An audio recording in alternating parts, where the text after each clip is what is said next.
I've been a big fan of the Mario Party games for a long time. In fact, Mario Party 4 is the game that actually introduced me to the concept of Mario Party when I was a little kid.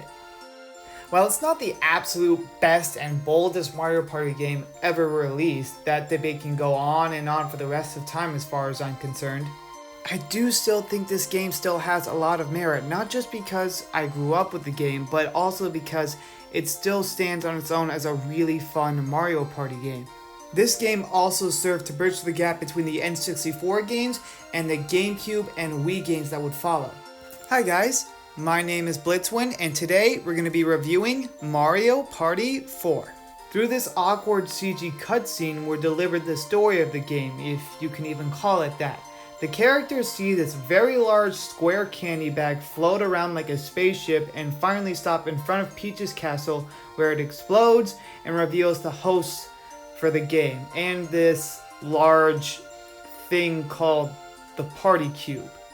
And from here on out, we're able to choose whatever mode we want, starting with Story Mode, where we have to battle across all 5 boards from all 5 hosts in rapid succession, making sure that you do not lose against any CPU to finally get that one present, only to be swindled when you have to go through a special minigame and fight against that host and hope again that you don't lose or outrun the timer. And if you manage to do that, then and only then will you be able to get your present, or in this case, a fucking table for Luigi.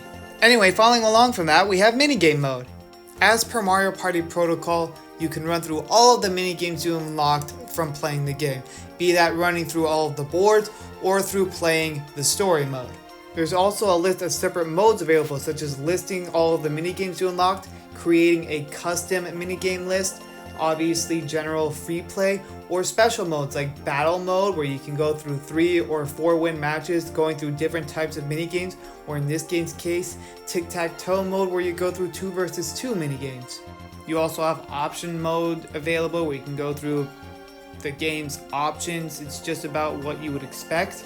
There's also present room mode, hosted by the Shy Guy, where you of course can cycle through all the presents you... Wait a second. It's Luigi's table. It's fashionable, but not very functional like Luigi? And finally, we come to party mode, the only mode anybody actually cares about playing whenever they decide to play Mario Party. It's standard Mario Party fare. You choose a board, you gather 3 friends, or in my case 3 CPUs since I have no friends. You choose a set number of turns, and then you run through the board, you try and fuck each other over with items and grab stars, and then you obviously of course compete with each other through a bunch of different mini games, either trying to run out the timer or trying to again fuck over whoever you're playing against, or trying to get as many advantages as possible. Unfortunately, since Mario Party 4 was the first next-gen Mario Party game after the Nintendo 64 games, it still kind of suffers from it since all the boards are flat, large, square grids. I don't want you guys to think that I hate this game. That could not be farther from the truth. This game is still a lot of fun to go back to, and I still have so many nostalgic memories of sitting around the TV with my older and younger siblings and all of us running around these boards and playing together. And the mini games for this game are all really entertaining, like this one where you become balls and try to avoid being popped. And the theming for the boards, while all feeling a little generic due to the flat grid-like layouts, are still all really interesting, like this one right here where you have a haunted mansion setting with booze. Or this one right here where you get to run around and explore a massive theme park with a huge roller coaster.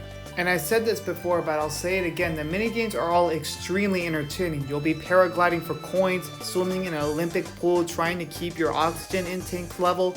You'll be running around in a Cheep Cheep pond, trying to catch Cheep Cheeps. It's great stuff.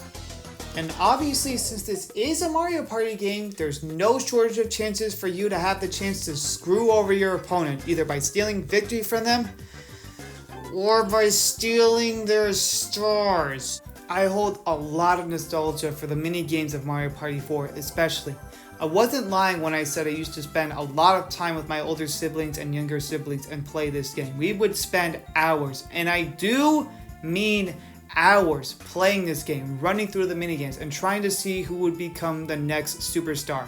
We would laugh, we would argue, and we would cry because we were all massive crybabies back then. We would cry a lot whenever we lost.